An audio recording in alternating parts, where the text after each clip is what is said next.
नारायण नारायण नारायण नारायण। जय श्री हरि। आषाढ़ मास की कृष्ण पक्ष की योगिनी एकादशी व्रत कथा। धर्मराज युधिष्ठिर ने भगवान वासुदेव से पूछा कि आषाढ़ के कृष्ण पक्ष में जो एकादशी होती है उसका नाम क्या है। भगवान श्री वासुदेव बोले, आषाढ़ के कृष्ण पक्ष की एकादशी का नाम योगिनी है। यह बड़े बड़े पापों का नाश करने वाली है। संसार सागर में डूबे हुए प्राणियों के लिए यह सनातन नाव के समान है। तीनों लोकों में यह सारभूत व्रत है। अलकापुरी में राजाधिराज कुबेर रहते थे। वे सदा भगवान शिव की भक्ति में तत्पर रहने वाले हैं। उनके हेममाली नाम वाला एक यक्ष सेवक था जो पूजा के लिए फूल लाया करता था। हेममाली की पत्नी बड़ी सुंदरी थी। उसका नाम विशालाक्षी था। वह यक्ष कामपाश में आबद्ध होकर सदा अपनी पत्नी में आसक्त रहता था। एक दिन की बात है, हेममाली मानसरोवर से फूल लाकर अपने घर में ही ठहर गया और पत्नी के प्रेम का रसास्वादन करने लगा। अतः कुबेर के भवन में न जा सका। इधर कुबेर जी मंदिर में बैठकर भगवान शिव जी की पूजा कर रहे थे। उन्होंने दोपहर तक फूल आने की प्रतीक्षा की। जब पूजा का समय बीत गया तो यक्षराज कुबेर ने क्रोध में आकर सेवकों से पूछा, दुरात्मा हेममाली क्यों नहीं आ रहा है? इस बात का पता तो लगाओ। यक्षों ने कहा, राजन, वह तो पत्नी की कामना में आसक्त हो अपनी इच्छा के अनुसार घर में ही रमण कर रहा है। उनकी बात सुनकर कुबेर क्रोध में भर गए और तुरंत ही हेममाली को बुलवाया। देर हुई जानकर हेममाली के नेत्र भय से व्याकुल हो रहे थे।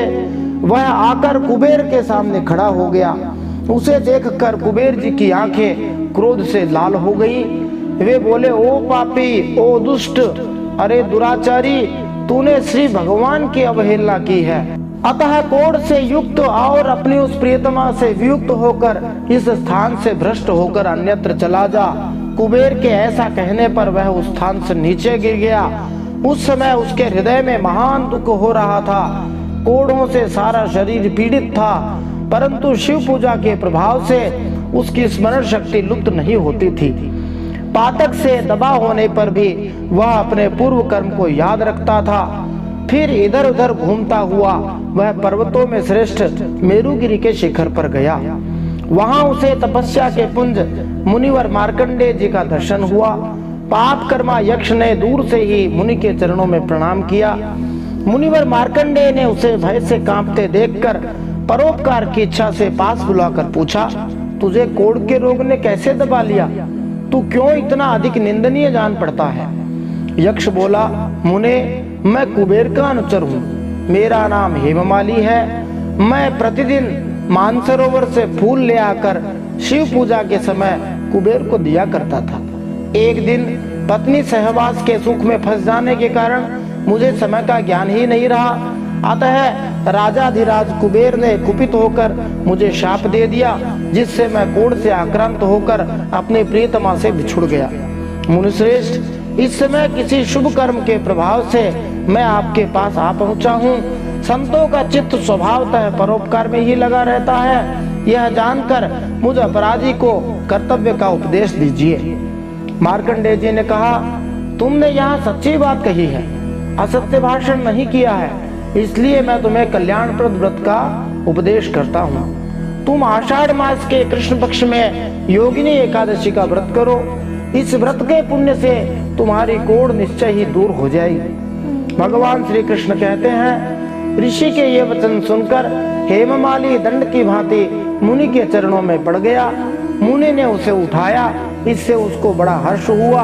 मार्कंडेय जी के उपदेश से उसने योगिनी एकादशी का व्रत किया, जिससे उसके शरीर की कोढ़ दूर हो गई।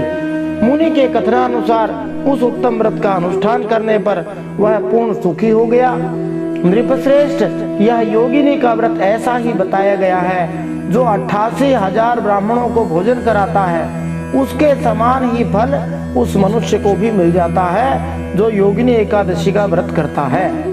योगिनी महान पापों को शांत करने वाली और महान पुण्य फल देने वाली है। इसके पढ़ने और सुनने से मनुष्य सब पापों से मुक्त हो जाता है। इसी प्रकार की यक्ष की कथा कालिदास नाम के बहुत प्रसिद्ध कवि हुए, उन्होंने मेघदूतम में लिखी है। वहां पर भी यक्ष को कुबेर का श्राप मिला था। उन्होंने काव्यत्व दृष्टि से अलग वर्णन किया है, पर यह कथा यहाँ पर उनका कोढ़ किस प्रकार से हुआ उसको दूर करने के बारे में बताती है। ये इतने महत्व की है कि 88,000 ब्राह्मणों को भोजन कराने के बराबर इस एकादशी का फल है।